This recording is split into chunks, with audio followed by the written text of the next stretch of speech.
Hello friends, welcome all of you to my channel Sonali's menu. আজকের পর্বে আমি আপনাদের সাথে শেয়ার করব মুচমুচে রসালো সুজির জেলিপি তৈরি করার রেসিপি। আর এটা খুব তাড়াতাড়ি তৈরি হয়ে যাবে, মাত্র 10 মিনিটের মতন সময় লাগবে। আমি একটা জিলিপি ভেঙে দেখাচ্ছি, দেখুন কতটা মুচমুচে পারফেক্ট তৈরি হয়েছে, একদম দোকানের মতন। আর আমার একটাই অনুরোধ, এখনও যারা চ্যানেলটি সাবস্ক্রাইব করেননি প্লিজ সাবস্ক্রাইব করে নিন। আর আমার সমস্ত রান্নার আপডেট সবার আগে পেতে বেল নোটিফিকেশানটা অবশ্যই অন করবেন, তাহলে আমি যখন কোনো নতুন ভিডিও আপলোড করব সবার প্রথমে আপনাদের কাছে চলে যাবে। তাহলে চলুন রেসিপিটি তৈরি করা যাক। এখানে নিয়েছি 1 বাটি সুজি। প্রথমে সুজিটা মিক্সার জারে গ্রাইন্ড করে নিচ্ছি।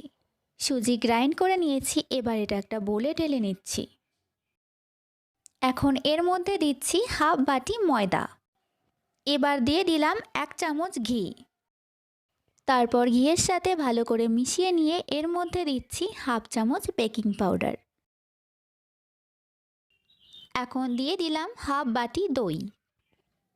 এখানে নিয়েছি 1 বাটি জল, কিন্তু জল একবারে দেব না, এইভাবে অল্প অল্প করে দিয়ে মিশ্রণটা তৈরি করব। দেখুন এর ঘনত্বটা ঠিক এই রকম তৈরি করতে হবে। এবার এটা আমি ঢেকে দিয়ে 5 মিনিট এইভাবে রেখে দেব। এখন শিরা বানিয়ে নেব। তার জন্য এখানে নিয়েছি 2 বাটি চিনি। আর এই 2 বাটি চিনির জন্য নিলাম 1.5 বাটি জল।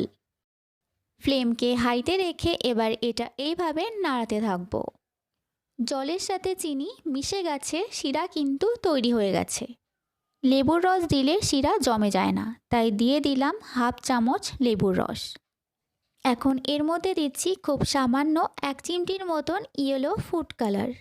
এটা মিশিয়ে নিয়ে দিচ্ছি হাফ চামচ এলাচের গুঁড়ো। এবার নাড়িয়ে নিয়ে হাত দিয়ে এইভাবে দেখে নিচ্ছি, যখন হালকা এইরকম চিপচিপে ভাব হবে তখন গ্যাস অফ করে দেব। এখানে আমি একটা সসের বোতল নিয়েছি। এবার এর মধ্যে ব্যাটারটা ঢেলে নিচ্ছি। প্যান বসিয়ে এর মধ্যে দিচ্ছি রিফাইন্ড অয়েল। তেল খুব ভালো করে গরম করে নিয়েছি। এবার আমি ব্যাটারটা জিলিপির শেপে দিয়ে দিচ্ছি। প্রথমে হাই ফ্লেমে তেল খুব ভালো করে গরম করে নিয়ে জিলিপি ভাজার সময় ফ্লেমকে মিডিয়ামে রাখবো। তারপর এইভাবে উল্টে পাল্টে হালকা ব্রাউন করে ভেজে নেব। ভাজা হওয়ার সাথে সাথে জিলিপি চিনির শিরায় দিয়ে দেব। আর চিনির শিরাটা অবশ্যই হালকা গরম থাকতে হবে। আর এগুলো শিরাতে 3-4 মিনিটের বেশি রাখবো না।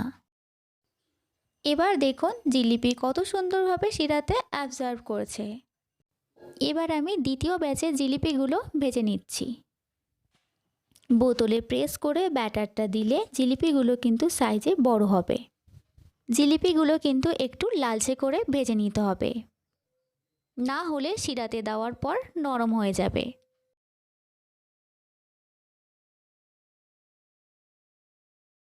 বাকি ব্যাটারটা দিয়ে আমি একই নিয়মে জিলিপি ভেজে নিচ্ছি।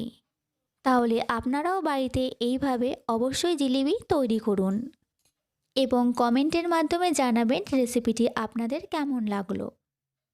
রেসিপিটি ভালো লাগলে বরাবরের মতন ভিডিওটাকে একটা লাইক এবং শেয়ার করার অনুরোধ রইল। আর দেখুন জিলিপিগুলো কি সুন্দরভাবে সুগার সিরাপে অ্যাবজর্ব করেছে। ব্যাস, জিলিপি এখানে একদম রেডি। জিলিপি কিন্তু খুব তাড়াতাড়ি তৈরি করে নেওয়া যায়, তাই যখনই ইচ্ছে করবে বাড়িতেই তৈরি করে ফেলুন এই ইনস্ট্যান্ট জিলেবি। তো বন্ধুরা, ফিরে আসবো নতুন কোনো রেসিপি নিয়ে। সবাই সুস্থ থাকবেন, ভালো থাকবেন।